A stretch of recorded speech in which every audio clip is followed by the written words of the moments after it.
వైఎస్ఆర్సీపీ పార్టీకి 18 కౌన్సిలర్ల బలం ఉన్నప్పటికీ ఎన్నిక అని తెలిసిన వెంటనే గడిచిన 4 రోజులుగా ఎన్ని రకంగా బెదిరించాలో, ఏ రకంగా వ్యవస్థను ఉపయోగించుకుని భయపెట్టాలో, వారికి ఉండేటటువంటి భూముల మీద, ఆస్తుల మీద వారిని బెదిరించి, లేదా ఒక్కొక్క అభ్యర్థికి 50 లక్షల దాకా డబ్బులు ఆఫర్ చేసి ఈరోజు బలవంతంగా వారిని వైఎస్ఆర్సీపీ పార్టీని వీడి తెలుగుదేశం పార్టీలో జాయిన్ చేసుకునేటటువంటి కార్యక్రమాలు కూడా కుప్పం నియోజకవర్గంలో జరుగుతూ ఉన్నాయి. 1 కాదు 2 కాదు, కంప్లీట్ గా 8 మందిని ఈ రకంగా ప్రలోభపెట్టి, లభ్యపరిచి, వారిని భయపెట్టి, బెదిరించి ఈరోజు మనం విప్పు జారీ చేసినప్పటికీ వైఎస్ఆర్సీపీ పార్టీకి సంబంధించినటువంటి అభ్యర్థులందరూ కూడా మన పార్టీకి చెందినటువంటి వ్యక్తిని గెలిపేయమని బీఫామ్ ఇచ్చినప్పటికీ, విప్ ఇచ్చినప్పటికీ కూడా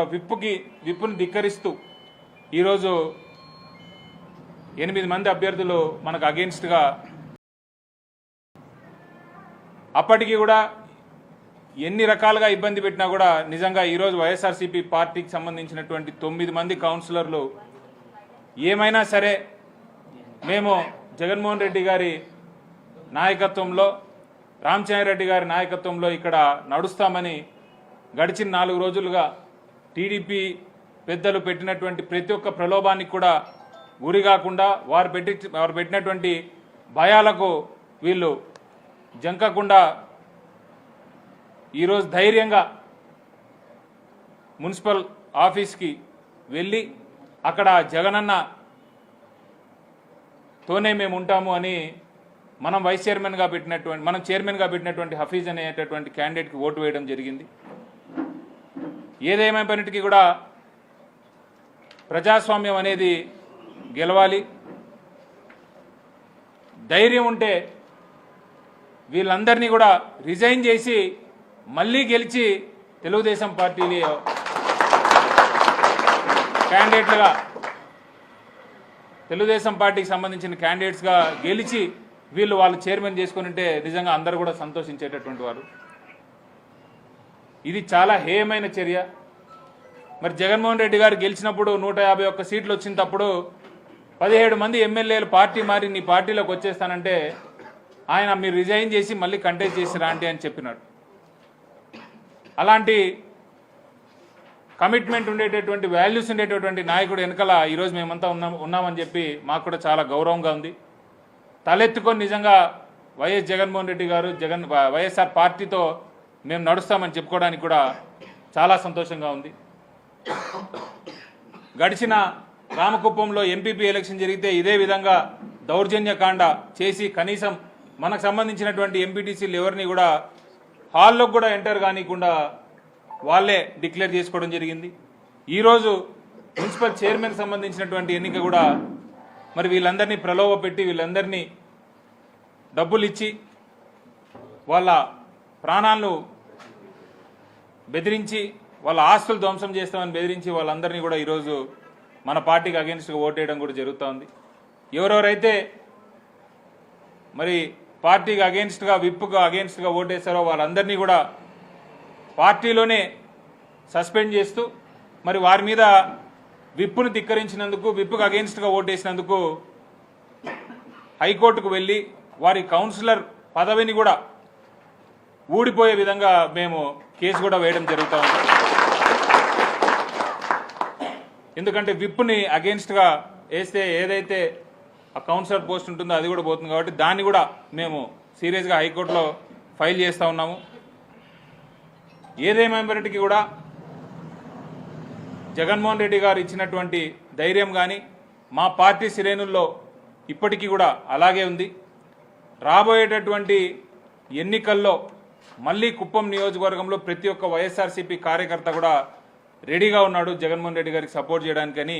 ఈరోజు మాతో పాటు ధైర్యంగా నిలబడినటువంటి ఈ 9 మంది కౌన్సిలర్కి కూడా వైఎస్ఆర్సీపీ పార్టీ తరఫున మేమందరం కూడా చేతులు జోడించి వీరందరికీ కూడా నిజంగా ధన్యవాదాలు తెలియజేస్తున్నాను. ఎందుకంటే 4 రోజులుగా నేను కూడా వారితోనే ఉన్నాను. ఏ రకమైనటువంటి ఇబ్బందులు పెట్టినారు, ఏ రకమైనటువంటి బెదిరింపు ఫోన్ కాల్స్ వచ్చినాయనేటటువంటి విషయం పర్సనల్గా మేము కూడా చూసినాం. ప్రయత్నం చేసినప్పటికీ కూడా ఇది అనైతికంగా గెలిచినటువంటి విజయం కాబట్టి దీన్ని మేము హైకోర్టులో ఎటువంటి పరిస్థితుల్లో కూడా ఎదుర్కొంటామని తెలియజేస్తూ ఈ 9 మంది కౌన్సిలర్లు ఎవరైతే ఉన్నారో మున్రాజ్ గారు, నాగరాజ్ గారు, జయంతమ్మ గారు, మంజుల గారు, మమతా గారు, హఫీజ్ గారు, రాజ్ కుమార్ గారు, మాధవ్ గారు వీరందరికీ కూడా మరొకసారి పార్టీ తరపున, నా తరపున, అందరి తరపున కూడా ప్రత్యేకంగా ధన్యవాదాలు తెలియజేసుకుంటూ టీడీపీ వారి అందరికీ కూడా ఒకటే ఒక్క విషయం మా పార్టీ తరపున తెలియజేయాలనుకుంటున్నాను. రేపొద్దున ఎన్నికంటూ వచ్చిన రోజు నిజాయితీగా, నిబద్ధతతో కొట్లాడడానికి లేదా ఫైట్ చేయడానికి ప్రయత్నం చేద్దాం. అది జరిగిన రోజు ప్రజల మనసులో నిజమైన లీడర్ ఎవరు అనేటటువంటి విషయం బయటపడిపోతుంది. అధికారం ఎల్లకాలం ఒకరి వైపే ఉండదు. ఈరోజు మీరు అధికారం ఉందని చెప్పి వైఎస్ఆర్సీపీ పార్టీ జెండా లేకుండా చేస్తామని మీరు మాట్లాడొచ్చు. కానీ జగన్మోహన్ రెడ్డి గారితో ఇక్కడ ఉండేటటువంటి ప్రతి ఒక్క కార్యకర్త కూడా ఉండడానికి, వైఎస్ఆర్సీపీ జెండా మోయడానికి నాలాంటి వేల మంది సైనికులు కుప్పం నియోజకవర్గంలో ఉన్నారనే విషయం మీరు గుర్తుపెట్టుకుని కూడా తెలియజేస్తూ మరొకసారి ఈ విజయాన్ని వారు సెలబ్రేట్ చేసుకోవచ్చు. ఈ విజయం వాళ్ళు నిజాయితీగా గెలిచినామని వారు అనుకోవచ్చు. కానీ కుప్పం నియోజకవర్గంలో ఉండే ప్రతి ఒక్క వ్యక్తికి కూడా ఇది ఎంత అనైతికమైనటువంటి విజయం. కేవలం దీన్ని వాళ్ళ ఈగో సాటిస్ఫై చేసుకోవడానికి కోసమే మాత్రమే ఈ ఎలక్షన్ పెట్టి మళ్ళీ దాన్ని గెలుచుకోవడం జరిగిందని కూడా తెలియజేస్తుంది. Thank you. సార్, ఈరోజు ప్రజాస్వామ్యాన్ని కూనీ చేసే విధంగా ఈరోజు కుప్పంలో మున్సిపల్ ఎలక్షన్ జరిగింది. ఏ విధంగా చూడాలి? లాస్ట్ టైం ఎంపీపీ ఎలక్షన్ జరిగినప్పుడు కూడా ఏ రకంగా మా పైన, వైఎస్ఆర్సీపీ పార్టీ పైన దాడి చేసి ఎలక్షన్ చేసుకున్నారనేటటువంటిది మనందరికీ తెలిసినటువంటి విషయమే. మరి ఈసారి అలాగే జరుగుతుందని మాకు ముందే తెలుసు కాబట్టి మేము మళ్ళీ హైకోర్టుకి వెళ్ళి మాకు ఖచ్చితంగా ఈసారి పోలీస్ ప్రొటెక్షన్ ఇవ్వాలి, లేకపోతే మేము కనీసం లోపలికి వెళ్ళేటటువంటి పరిస్థితి కూడా లేదు అనేటటువంటి విషయం గౌరవ హైకోర్టు దృష్టికి తీసుకొని వెళ్తే వారు ఎస్పీ గారికి, డిఎస్పీ గారికి ఖచ్చితంగా ప్రొటెక్షన్ ఇచ్చి తీసుకొని వెళ్ళాలి అని చెప్పారు. కాబట్టే ఈరోజు పోలీస్ ప్రొటెక్షన్ ఉంది కాబట్టే మేము లోపలికి వెళ్ళగలిగాము. మరి పోలీస్ ప్రొటెక్షన్ లేకపోతే కనీసం మమ్మల్ని లోపలికి కూడా అడుగుపెట్టినిచ్చేటటువంటి పరిస్థితిలో ఈరోజు ఇక్కడ రాజకీయం జరుగుతూ ఉంది. ఇది మంచి పద్ధతి కాదు. రేపొద్దున ఎప్పుడు ఇలాగే ఉండదు. రేపు పొద్దున మా టైం అనేది కూడా ఒకటి వస్తుంది అనేది గుర్తుపెట్టుకోమని తెలియజేస్తాను. అంటే 50 లక్షల వరకు కూడా కౌన్సిలర్ నుంచి గెలిపించుకున్నారు. అంటే ఏదర్ భయపెట్టు లేదా వాళ్లకు డబ్బులు ఇచ్చి లోబట్టు అనేటటువంటి పనిలోనే ఈరోజు టీడీపీ పార్టీ ప్రవర్తిస్తూ ఉంది.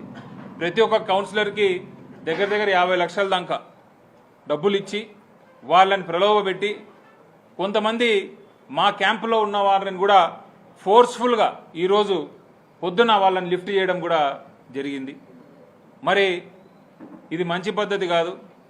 డబ్బులు తీసుకొని ఆ పక్కకు వెళ్ళిపోయి పార్టీని మోసం చేసేటటువంటి వాళ్ళు ఏ పార్టీలో ఉన్నా కూడా వారికి ఆ భగవంతుడు అనేటటువంటి ఖచ్చితంగా శిక్షిస్తాడని కూడా చెప్తారు.